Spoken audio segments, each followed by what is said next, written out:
two, three, four.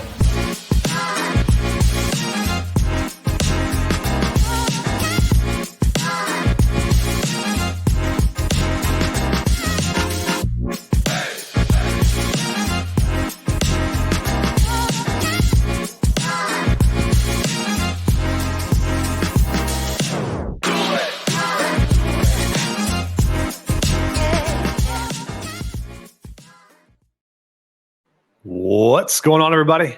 It's Dot Bets. We're checking back in for episode 7 of the On the Dot podcast. As always, joined by at Sidekick Picks.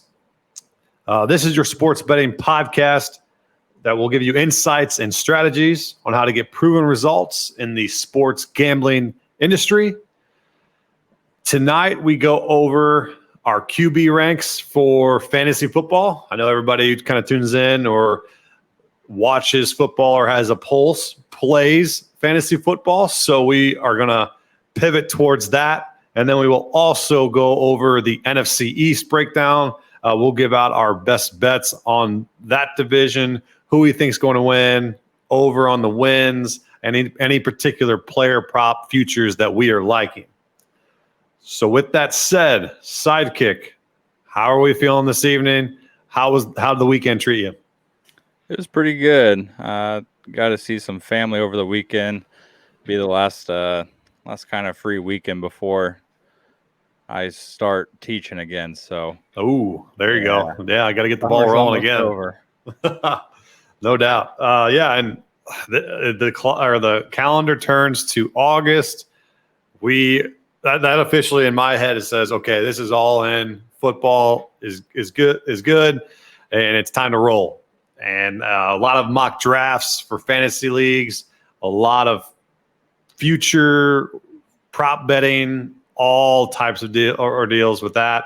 And then we just got blessed by DraftKings. Week 1 pricing came out for DFS, so I think everybody put in a lineup or two just off the bat there. So very excited to get rolling. And as always, this episode is brought to you by props.cash. Use promo code on the dot for 25% off your initial monthly purchase. And then the product speaks for itself. Me and Sidekick absolutely love it. You guys will love it as well. So that's props.cash. Use promo code on the dot. All right, QB ranks. So we're gonna rank them 1 through 15. Go through it fairly quickly, and we have our tiers that we're gonna list them in. So we got 4 tiers in our top 15. Our first tier, we're gonna give 5 quarterbacks away. We might not necessarily agree, but these are in the same order. But these are the same people in each tier. So we're that confident in that. But our tier 1 are the guys that we think are potential quarterback ones that can win the overall QB position in fantasy. So you want to name those 5 in your order side? Sure. I have Josh Allen, Justin Herbert, Patrick Mahomes, Lamar Jackson, and Kyler Murray as my top 5. Perfect. Yeah, and I got Allen, Mahomes, Herbert, Murray, and then Lamar.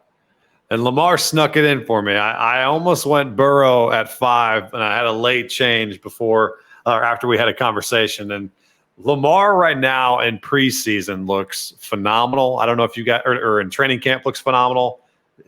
I just hope it carries to the season. And if he's throwing accurate to Bateman, to Andrews, and he's running the football like he can, there's no stopping the Ravens. And we're already on the Ravens to win that division. And if he plays that way, I can see him crowning himself as QB1.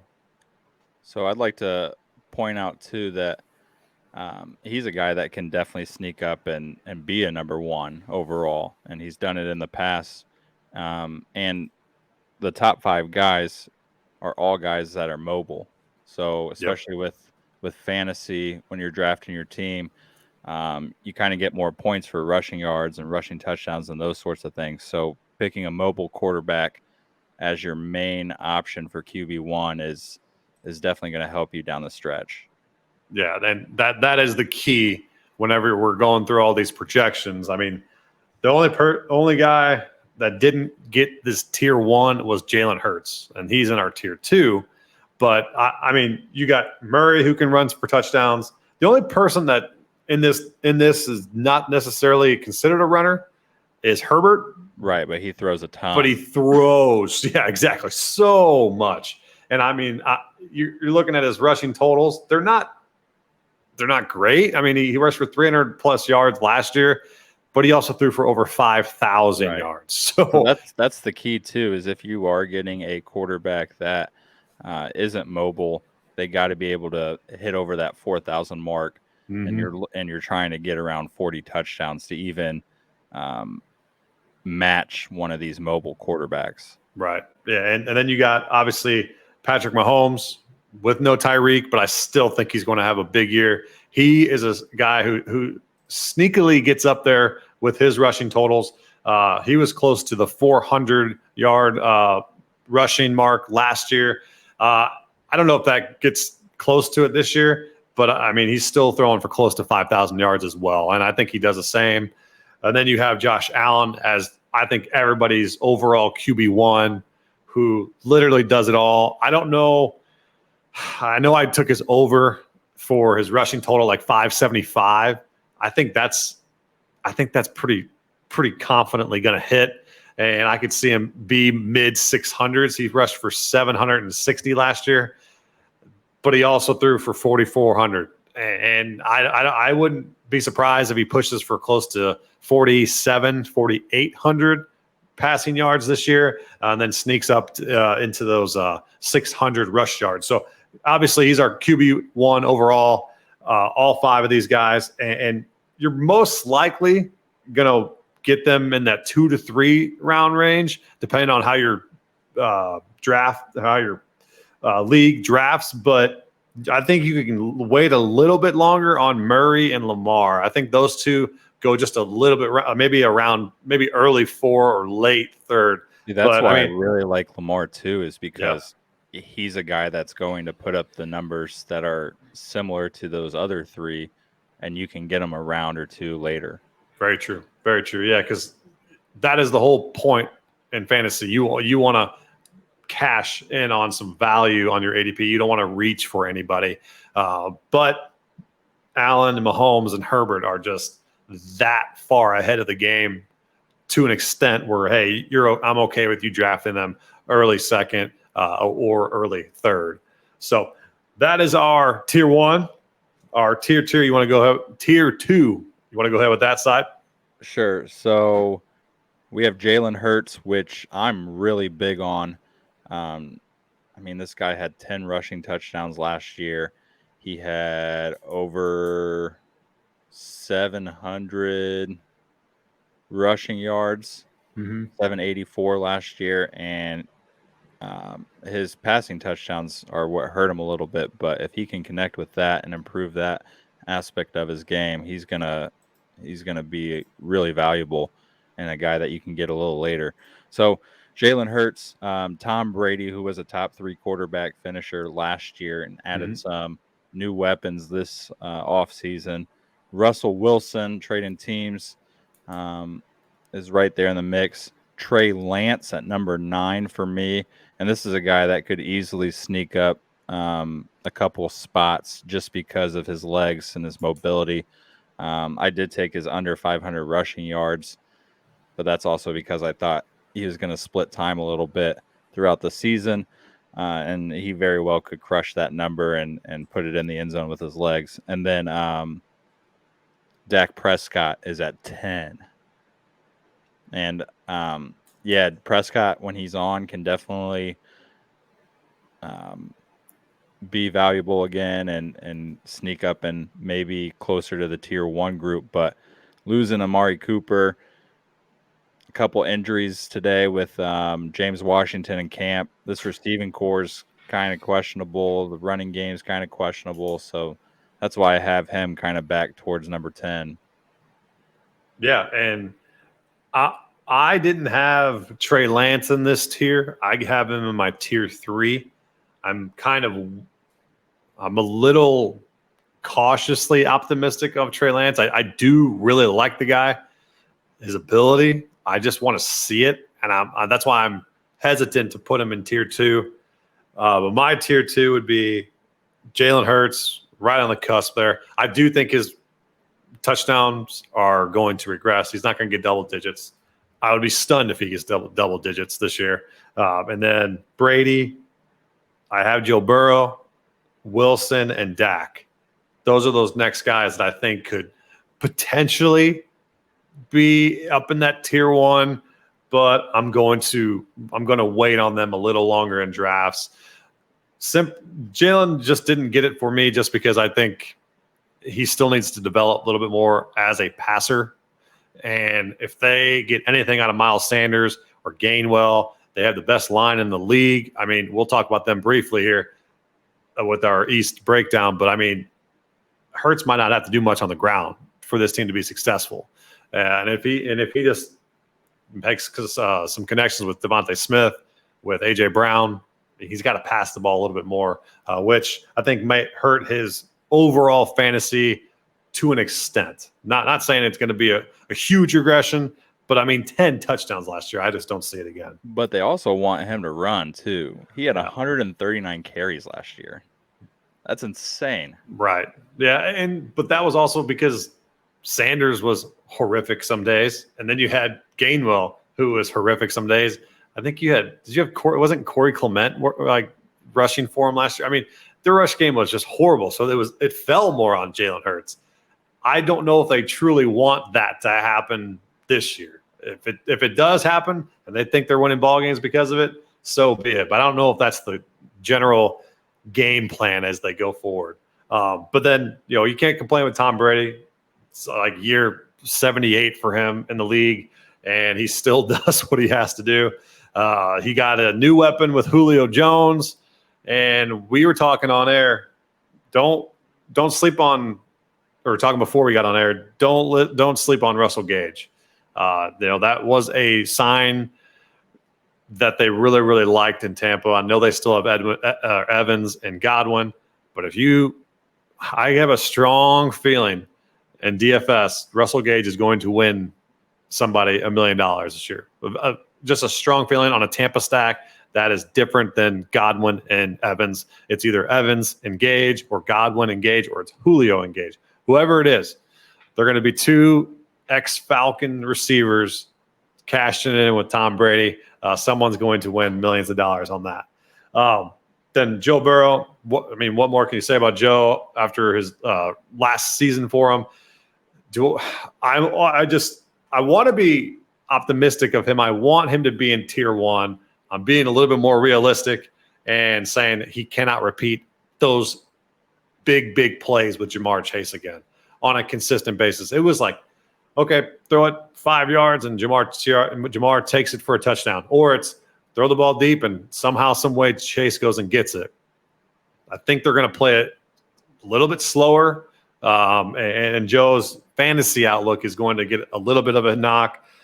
Russell is my X factor in this tier. I think Russell could have a career resurgence in Denver. I know a lot of people I was watching NFL Total Access last night, and it was Tomlinson and Maurice Jones-Drew, and they were talking about how they think Broncos are going to be a run-first team and establish the run first and got to do this with the run game. It's like, that's what they did in Seattle. I don't know. I think Russell wanted to get away from that. I don't think he found that to be successful. And they're going to tailor this around Russell Wilson. So you might see Russell scramble a little bit more if he can get his rush yards to where they used to be. I know he's a lot older, but this was a quarterback who ran for 513 yards in 2020. And he only ran for 183 last year. If he gets somewhere in the 300 to 400 range, then he's throwing for over 4,000, maybe 4,500. This could be a guy that you wait on in drafts in probably the 6th through 8th round that can catapult you up into that top 5 or top 3 tier. I don't think he can be QB1, but I think he can be QB3 or QB3 through 5.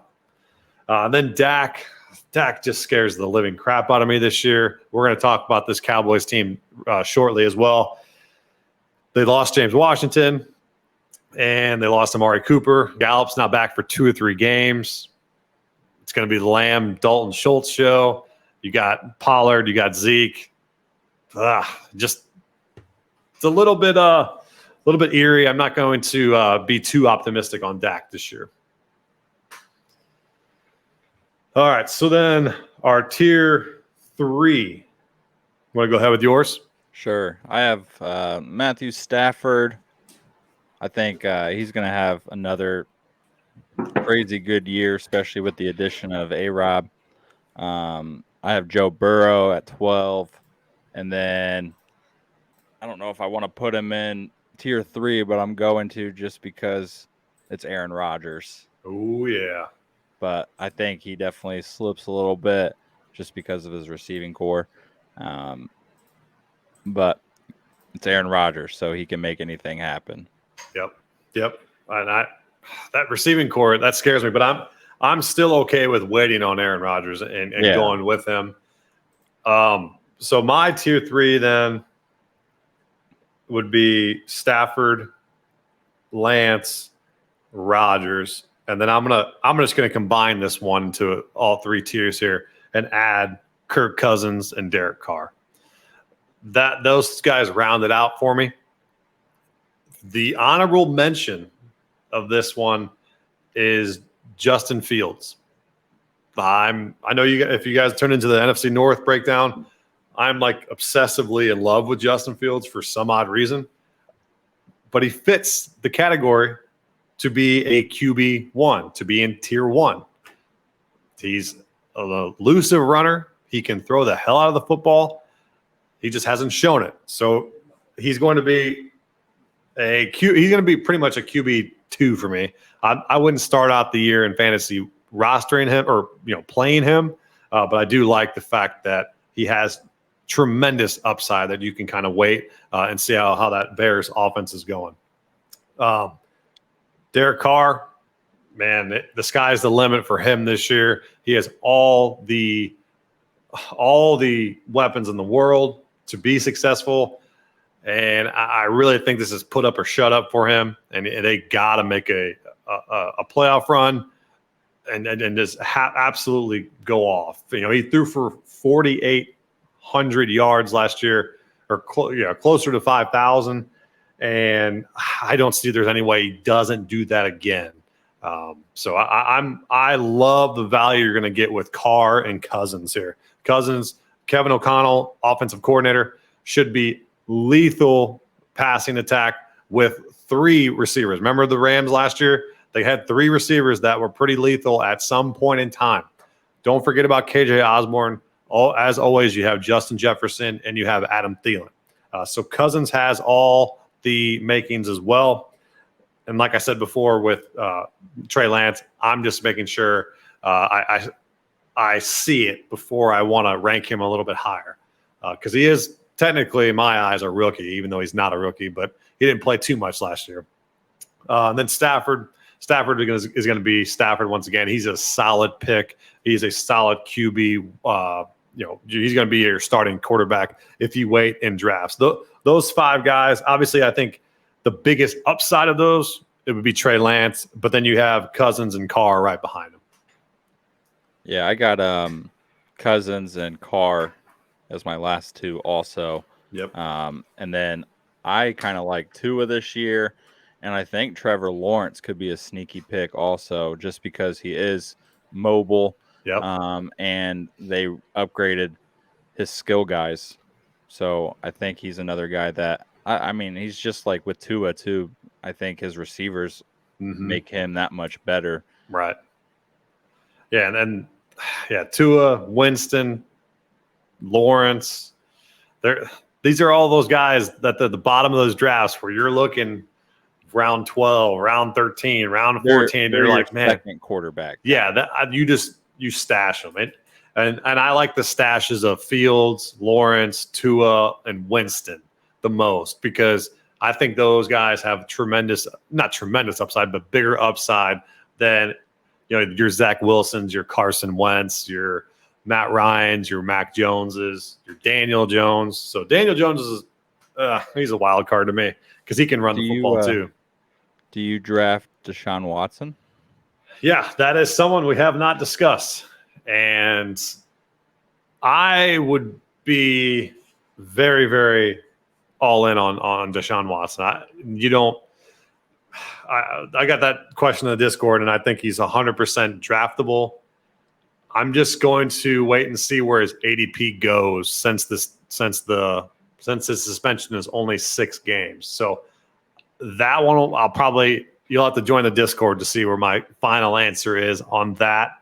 But right now he's 100% draftable, and if I'm drafting him, he's going to be probably closer to that last tier, or like in that round range, 7th to 9th, or someone might take him a little bit early, but I'm not going to take him too early. I'm thinking that 7 to 10 range in rounds. Yeah, I'd be a little later, more on that 10 side.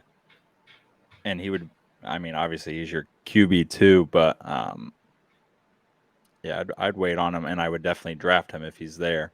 Oh, yeah. If you were drafting early on in the summer, you probably maybe took him in your last pick, hoping that he had a favorable suspension, which that showed to be the case today.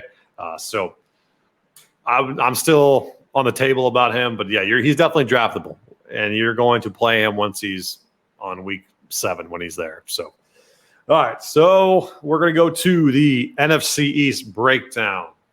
And this is a division who I think the favorited team to win this division is the wrong team. If you're looking on DraftKings, the Cowboys are at plus 135. The Eagles are at plus 165. The Commanders are at plus 500. And the Giants are at plus 800.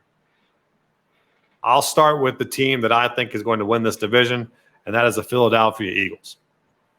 I'm going to take their best. So that'll be a best bet for this podcast. I'm taking their plus 165 to win the division, and I'm going to take their over 9.5 at minus 130. So they made that big splash in the offseason. You got A.J. Brown, and that, I think, helps this team tremendously. If you were watching this team last year, Devonte Smith became a superstar towards the end of the season when him and Hurts finally got on the same page. But that secondary guy was horrific for him. It would be who's that? I can't remember who the heck it was who couldn't catch a football. His name's I can't remember his damn name, but he could not catch the football. They would throw him deep balls all the time, and he missed it. I can't remember his damn name. I'm mad about that. But if you got my main argument here is you got the two guys here, A.J. Brown, and you have now Devonte Smith, who is the 1B to A.J. Brown's 1A. You also have Dallas Goedert, one of the best catching tight ends in the league. And then rounded off, you have the best offensive line rated in the league with an underrated running back, Miles Sanders, and then you have a pass catching back in Kenneth Gainwell, who can move the chains on third down, make a big play. And then, of course, we just talked about Jalen Hurts. I think this team, especially on the defensive side of the football as well, can make a strong push to be one of the best teams in the NFC. So I could see them easily winning 10-plus games. That's why I really obviously like that over 9.5. They have the second easiest schedule in the league. And then you pair this off with all three of these teams. This division has 4 easy schedules. So we'll see who capitalizes the most on them. But I really like this Eagles team. How about you? Yeah, I'm with you on everything you said. But I guess the only thing I would add is they also added Zach Pascal. Yeah, and that's going to be a sneaky pickup for them.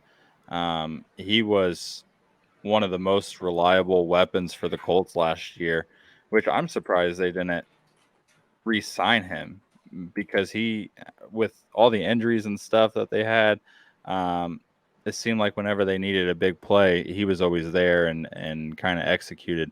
So I really like that pickup. Hopefully he gets a little bit more production than what he did at Indy. But I can see him. I just found the guy's name. So my eyes lit up. Jalen Rager. God, he could not catch a damn ball to save us. I remember him getting booed all the time. So yeah, okay. I'm glad I found that out. Phew. Phew. That was brutal. All right. And then so the team that I think finished second would be the Dallas Cowboys. We've discussed why I was a little bit hesitant on Dak Prescott, but they're plus 135 and their over-under win total is 10.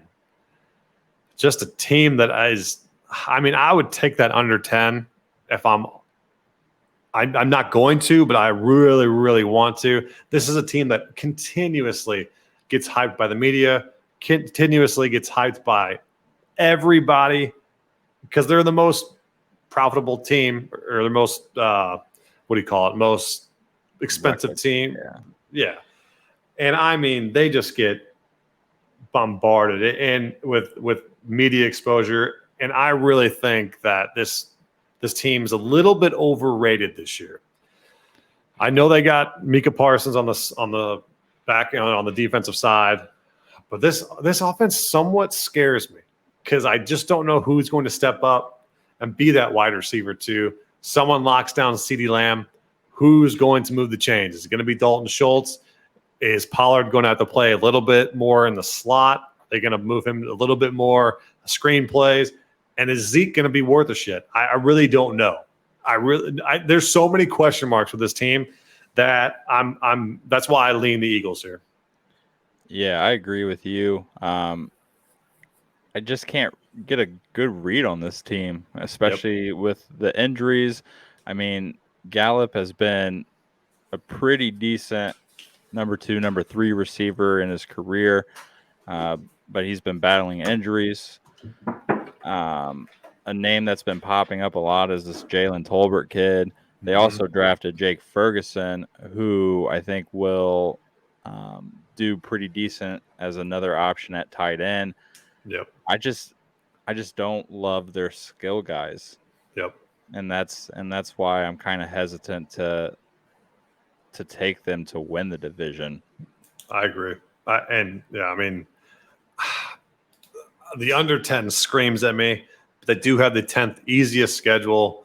And, once they do get Gallup back after week 3, could they potentially start rolling? You got Lamb, you got Gallup, then you have Schultz. You could definitely see it. But they start the year off. Let's see what they go. They got, Tampa, Bengals, Giants, Commanders. I mean, I could see them starting 0-2 if they lose the Bucks. 0-2. Yeah, they start 0-2. Media goes nuts. They beat the Giants. You're 1-2. Then you go to the Commanders. They might split with them. Yeah, and then they play the Rams and the Eagles. So that's 4 potential losses in the first 6 games. And that's hard to come back from. I mean, you got the media blowing you up saying, "Oh wow, I think the Cowboys suck this year. They're not that good." Oh man, that's essentially what the Colts went through last year. Yep, hard early. Yep. Yeah. Mm-hmm. So I just don't think there's enough talent on this team to recover from that. And those first 2 to 3 games are going to be without Gallup too. So you got to really pay attention to this team. I love the value here when you're getting on the Eagles. I wish we got this earlier because it was like plus 200 at some other books too. So then we'll go over the Commanders. They have a new quarterback. Carson Wentz comes into town. You're following his training camp. He's having a horrific training camp. He threw his first 4 picks yesterday, or four passes, and he had 3 picks. So that's how that's going for him. I still don't understand how you could watch him last year and say, I really want this guy to be my QB1. I really want this guy to lead my franchise. I don't know how you watch him and say this guy still has it. He's kind of lost his mojo, lost his trust in himself.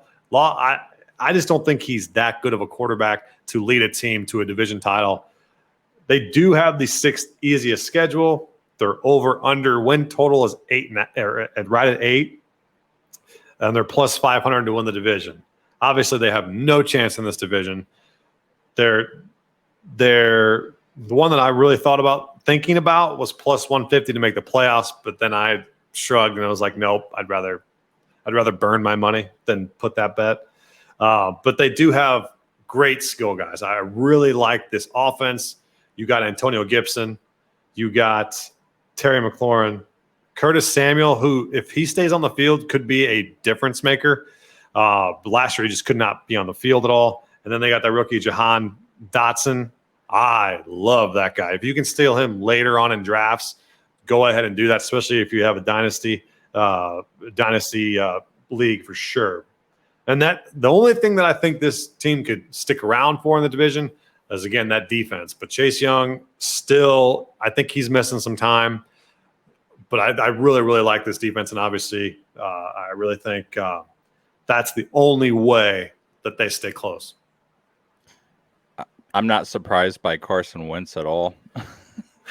Yeah, you saw all that last year. I saw way too much of it last year. And I'm with you. I'm surprised another team took a chance on him. And I kind of see a downslide with some of their skill guys' productions. So, like, when I'm drafting, like, McLaurin's a guy I'm probably going to stay away from. Gibson's a guy I'm probably going to stay away from. I had Gibson in a lot of leagues last year, and he kind of burned me. What was sorry to cut you off, but last year, I don't know if everybody remembers this. He was getting compared to the next CMC, and people were drafting him like number 1 overall, or like in the top 12 over, like in the first round. I mean, the hype was unbelievable, and that got tapered down very quickly. Yeah, and I can see him potentially losing the starting gig. McKissick, yep. You got McKissick, and then you got this Brian Robinson guy from Alabama. So I don't know. I personally, from a fantasy standpoint, I don't know if I'm touching too many people from this team, but that defense is what's going to win them ball games. If Wentz has a solid game, they can definitely win a few here. I just want to look at Carson Wentz stats last year. Statistically, it wasn't terrible last year, but they lost so many games because he's incapable of making good decisions when it's like crunch time. Yeah. I mean, he only threw 7 picks, and then he had 5 fumbles. I mean, that's 12 turnovers, but they probably came at the worst possible time in the game. Okay. Like when they're playing Tennessee late in the season, and he throws like a pick 6. Yeah, I had the Colts in that game. I remember losing money on that game. Yep. That was terrible. Yep. So then we'll go to the team with the easiest schedule left, or the easiest schedule in the NFL, the New York Giants. This is a team that has breakout potential. So hear me out. I talked about Daniel Jones being a wild card for a QB this year because he could potentially boom. Man, I could see he could sneak into the top 10. He could. He has to, 1, rush a little bit more, and 2, his receivers have to stay absolutely healthy. And then because you got a healthy Barkley back, and with that calms a lot of nerves. There's a lot of pressure on Daniel Jones to do more things than I think he was accustomed to doing, and he didn't feel comfortable doing that. So you put him back into his, I would say, natural role as guy that runs off play action. You get him out of the pocket, and then you have obviously Galladay still there. You have Tony, and you have Shepard, but Shepard I think is still a little bit hurt. But the rookie, Wan'Dale Robinson, watch out for him. If you are drafting in fantasy, make sure you can take a flyer on him. He's going to be taking carries out of the backfield. He's going to be catching passes left and right. They're going to be using him screen plays, kind of like the Rondale Moore of the Cardinals a little bit, where they did the little bubble screens and go. They really love that kid. So skilled player wise, I really like this Giants team. Their defense scares me tremendously. I don't know how well they can stack up against the league and the division, but their skill players. I mean, if you're making one bet, you could potentially go over 7 wins here, over 7 for plus 105. So that you got to get really lucky in the division. Yeah, I'm scared of that one. But I do like their skill guys on this team. Shepard, I love Shepard. He was having such a good year before he went down last year, getting 9, 10 catches early on. Mm-hmm. If he can produce like that, I think this team will be pretty decent. The key here is Saquon. Yes. He's got to be on the field for them to even have a chance. So hopefully he can stay healthy because he's fun to watch. So I'm rooting for him. But again, another guy that I'm probably staying clear of fantasy wise. And I'd probably get Shepard really, really late, maybe if I'm getting anyone from this team. But other than that, I'm probably staying away from the Giants completely. Man, I think these are sleeper receivers this year. I like them. It's just Daniel Jones. That's right. Yeah. And I mean, when I say sleeper, I'm talking about taking them late in the draft when no one else wants to take them. But I remember Tony last year. Remember Kadarius Toney? I mean, he was a bona fide stud through several weeks of the season. And we're sitting there like, man, he just caught like 12 passes in this game. And because Galladay was hurt, Shepard was hurt, and he was the only guy. So he's shown that he could be that guy. The health of this offense is going to be number one, and then we'll see how far Daniel Jones can come for it to come to fruition.